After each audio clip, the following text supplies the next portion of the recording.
नमस्कार दोस्तों, स्वागत है आप सभी का आपके अपने YouTube channel Dhanraj short and academy steno classes में। दोस्तों, आज का हमारा डिक्टेशन है राजस्थान हाई कोर्ट स्टेनोग्राफर भर्ती जिला न्यायालय डिक्टेशन। गति 80 शब्द प्रति मिनट। डिक्टेशन स्टार्ट होगी 5 सेकंड बाद।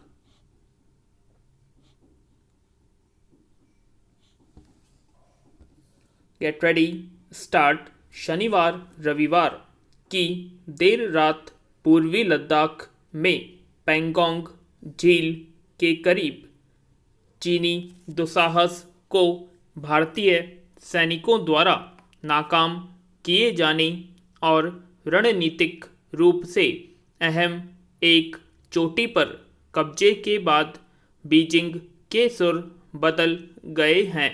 विराम।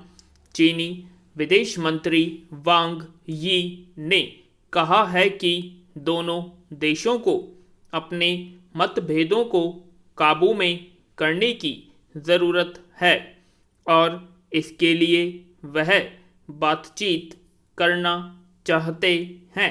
विराम। लेकिन चीन पर कैसे भरोसा किया जाए और क्यों न माना जाए कि यह पेशकश भी उसकी किसी योजना का हिस्सा है। हालिया घटनाक्रमों ने चीन से लगी पूरी सीमा पर अतिरिक्त सावधानी को अनिवार्य बना दिया है। विराम। 15 जून को गलवान घाटी में जो कुछ हुआ था उसके बाद भी भारत ने धैर्य और परिपक्वता का परिचय देते हुए बातचीत से विवाद को सुलझाने का रास्ता चुना। विराम।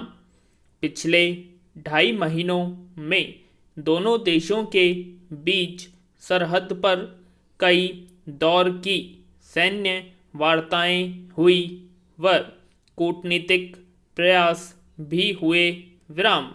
मगर ताज़ा झड़प और सीमा पर उसकी सैन्य सक्रियता बताती है कि गलवान की वारदात भी किसी आकस्मिक आक्रोश की परिणति नहीं थी, बल्कि बीजिंग एक सुनियोजित योजना पर काम कर रहा है। विराम।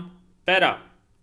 दरअसल वैश्विक बाजारों में चीन इस समय विश्वसनीयता के भारी संकट से जूझ रहा है। विराम।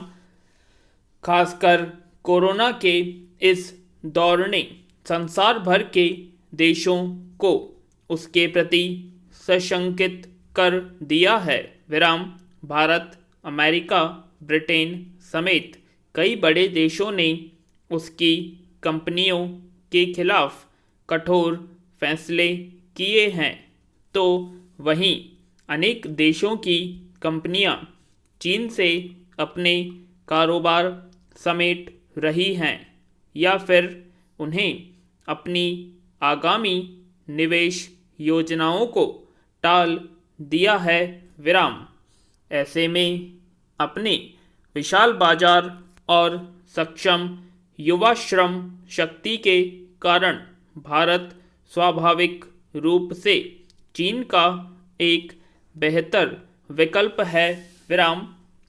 बीजिंग इस्लामाबाद के साथ मिलकर इस खित्ते में तनावपूर्ण माहौल इसलिए भी खड़ा करना चाहता है ताकि भारत की आर्थिक संभावनाओं को वह प्रभावित कर सके। विराम।